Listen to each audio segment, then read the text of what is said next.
Salut, c'est Trado, voilà la vidéo de mise à jour pour l'or. Eh bien, c'est très intéressant ce qui se passe ce soir, puisque bon, évidemment, une période, une phase de hausse très très forte, on accumule près de 3%. Et nous avons deux acquis assez intéressants ce soir. Tout d'abord, le fait que nous clôturions au-dessus de la Bollinger supérieure, ce qui est généralement signe d'augmentation de la volatilité pour la période à venir. Malheureusement, cette clôture au-dessus de la Bollinger ne se fait pas dans les meilleures circonstances, puisque la Bollinger supérieure et la Bollinger inférieure ne divergent pas. S'ils avaient divergé, eh bien on avait réuni les conditions pour qu'on ait une seconde clôture au-dessus des Bollinger demain, autrement dit un T2 après un T1.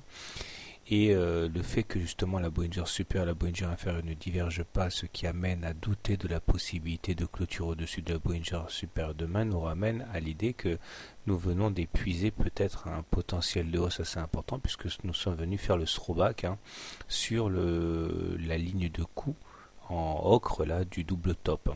C'est-à-dire qu'il est très très fréquent d'assister à un retour sur ce qui a été cassé, c'est chose faite, et je suis prêt à parier qu'il y a une armée de traders baissiers là qui sont aux aguets pour tirer à vue sur l'or demain.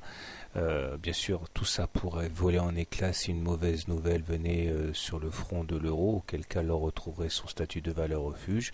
Mais si tout doit se passer comme prévu, à savoir si les décisions prises sont rassurantes, on devrait avoir du mal à passer cette ligne de coup. Les indicateurs techniques néanmoins sont plutôt bien orientés, enfin du moins en amélioration.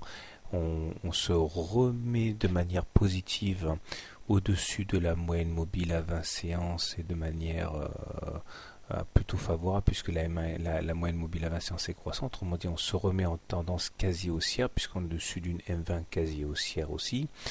Les indicateurs techniques donc sont pas mauvais, avec un RSI qui monte et enfin tant que ça passe pas au-dessus des 70, ça nous intéresse pas vraiment, mais en tout cas bon, on monte vers les 70.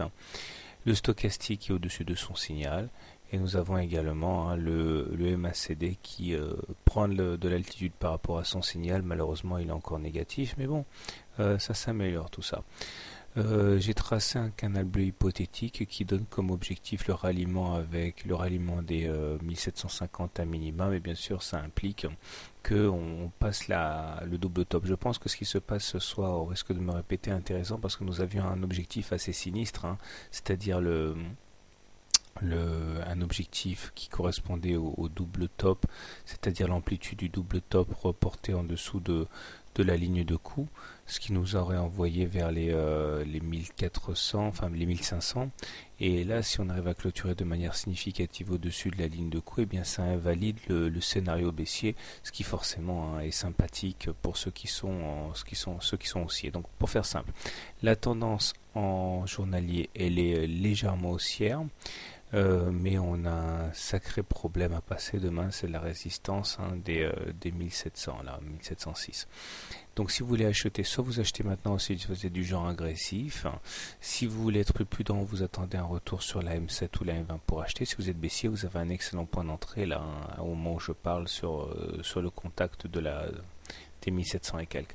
Quant à moi, je suis haussier, donc je suis favorable plutôt aux achats qu'aux ventes. Donc ma préférence va au trade long. Voilà, bonne soirée, bon trade et à demain. J'espère que cette nouvelle plateforme, je l'ai changée un peu, vous plaira davantage. Voilà.